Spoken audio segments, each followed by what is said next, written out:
Bill O'Reilly here. It is Wednesday, June 19th, 2019. You are listening to the O'Reilly Update, and here's what's happening today in America. President Trump delivers his first 2020 re-election address in Orlando. Joe Biden pledges to raise taxes should he win the White House.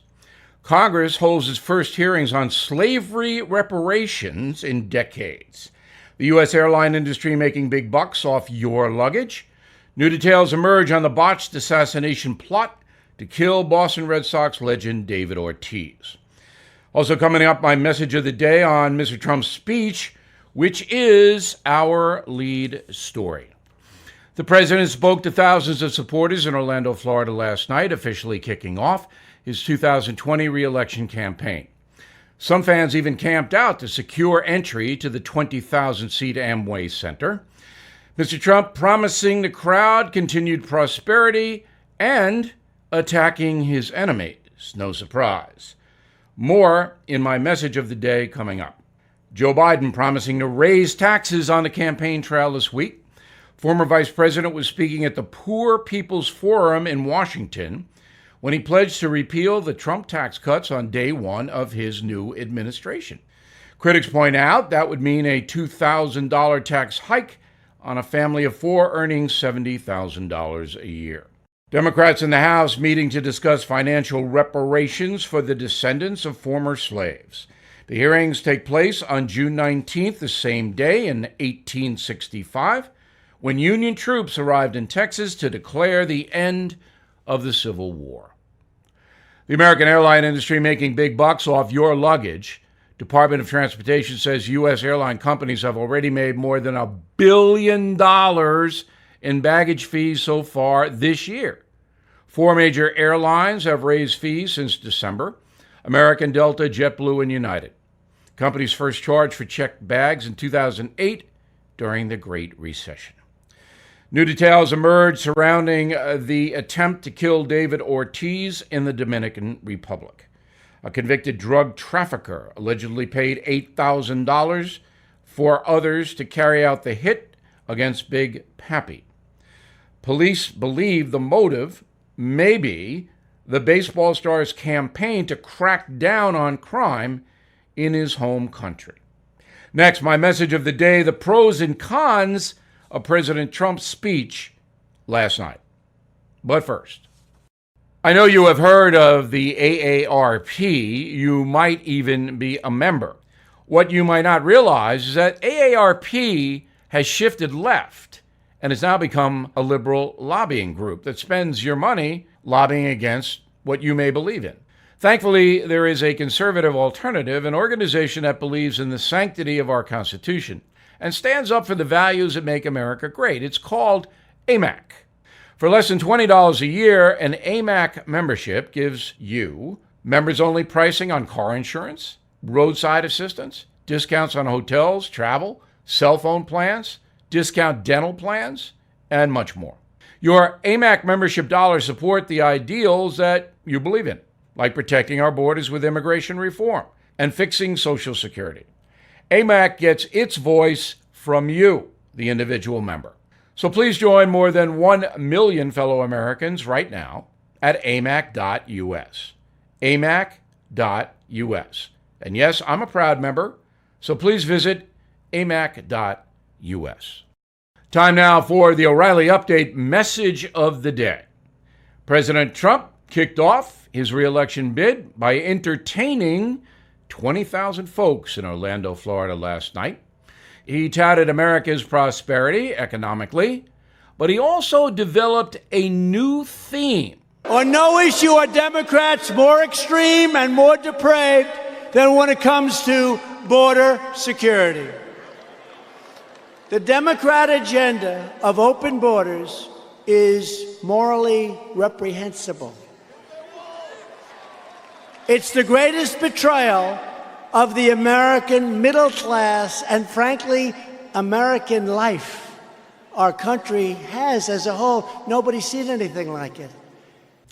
Now, as I have been saying for weeks, the Democratic Party is being held hostage by radical left elements. And Mr. Trump has really not zeroed in on that. He continues to hammer the Democrats about the border and things like that he campaigned on in 2016, but he has not broken into what is happening today. Listen, if you have a political party that is touting reparations for slavery and no limits on abortion whatsoever, and even socialism replacing capitalism, those are radical agendas. So President Trump is starting to formulate a new theme. The theme is that his opposition, whoever it may be, is embracing policies never before accepted in the United States of America. He's also getting personal. If you watched the speech last night, he spent some time on Justice Kavanaugh and what happened to him in the hearings in the Senate, where he was attacked, President Trump saying without any evidence of wrongdoing, and his family was torn to pieces. Now, leading that situation were two of President Trump's opponents, Senators Cory Booker and Kamala Harris. Those are campaign issues that can help Donald Trump, as I believe. Most Americans are not embracing the radical left. It is largely a media-driven phenomenon, with Bernie Sanders and Elizabeth Warren heading the pack. Now, on the downside, the president continues to obsess about the Mueller report. It's over, Mr. President. You won. There wasn't any evidence of collusion, and the Justice Department said there's not any evidence that rises to a prosecution of obstruction. You won. To relitigate it on the campaign trail, I don't know where that gets you. The one interesting part about it is that Mr. Trump threatened last night, if you listen closely, that there would be some prosecutions by the Justice Department under Attorney General Barr in what happened while investigators looked into Russian collusion. Of course, the president also mentioned Hillary Clinton. Again, you're not running against her, Mr. President. You've got 24 Democrats you might want to concentrate on. All in all, President Trump entertained his believers, and the campaign will be not boring. I can promise you that. For more news and analysis, head on over to BillO'Reilly.com, and you can watch the No Spin News every night. You can see me beginning at 7 Eastern Time. Back after this. Millions of Americans have been diagnosed with cancer or a serious illness. If you are one of them and money is a problem, you're not alone. It's simple. If you own a life insurance policy of $100,000 or more, then Life Guide Partners can evaluate your coverage for free to see if you qualify for cash now when you need it the most. Be ready to take down this number. If you own a life insurance policy of $100,000 or more and you are living with a serious illness, then Life Guide Partners can evaluate your coverage free to see if you qualify for cash now. So write this number down, 1-888-GUIDE-50. Totally free to call. Get rid of those insurance premiums. Stop paying them. Consider turning that life policy into cash. The number again, 1-888-GUIDE-50. 1-888-484-3350. 1-888-GUIDE-50. Call now. Now, the O'Reilly Update brings you something you might not know.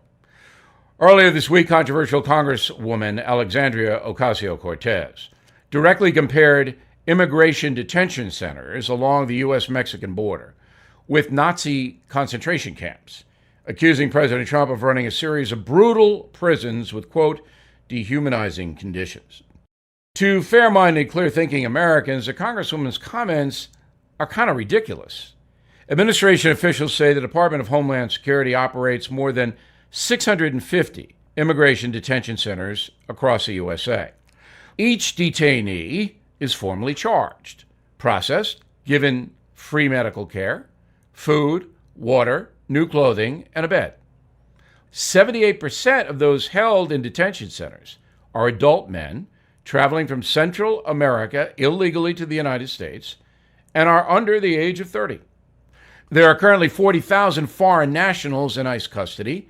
According to NBC News, 22 people have died at immigration detention centers in the past 2 years, most from pre-existing medical conditions. The USA does have a massive problem at the southern border. Everybody can see that, but there are no concentration camps. During the 1930s and 40s, Nazi Germany operated 42,000 detention centers. Historians estimate 15 to 20 million people were either murdered or brutalized at these camps. Prisoners included Hitler's political enemies, communists, Jews, prisoners of war, homosexuals, other minorities, and the mentally disabled. People were brought to the camps by freight cars used to transport cattle and other livestock. They were given little food or water. The only medical exam was to determine who could be used for labor and who would immediately be executed. In some camps, like Auschwitz in Poland, the average life expectancy for all prisoners was a month. While it may be politically expedient for Ms. Ocasio-Cortez to compare immigration detention centers along our southern border with concentration camps, it dishonors the memory of those who died in real death camps and those who gave their lives to liberate millions. Maybe Ms. Ocasio-Cortez might do a little reading. Killing the SS would give her the truth. That is, if she cares. Back in a moment. It's an uncertain world out there, you know that. Disaster can strike at any time. So you need to be prepared to protect yourself and your family. One way to do that is with freeze-dried food. It tastes good. It's healthy. Can be stored for 25 years. That's why I'm happy to tell you about a company I recommend, Wise Foods. I have experience with them myself. During Superstorm Sandy, I lost power for 7 days. All of my refrigerated food done. But my food supply from Wise Foods was as fresh as the day I received it. Visit Wise Food Storage, one word, wisefoodstorage.com/Bill, and explore their starter kits and long-term emergency food options. They are even offering free shipping plus a big discount of 25% off for my listeners. So please go to wisefoodstorage.com/Bill, wisefoodstorage.com/Bill, or you can call 855-269-0501. That's 855-269-0501. Thank you for listening to the O'Reilly Update. I am Bill O'Reilly. No spin, just facts, and always looking out for you.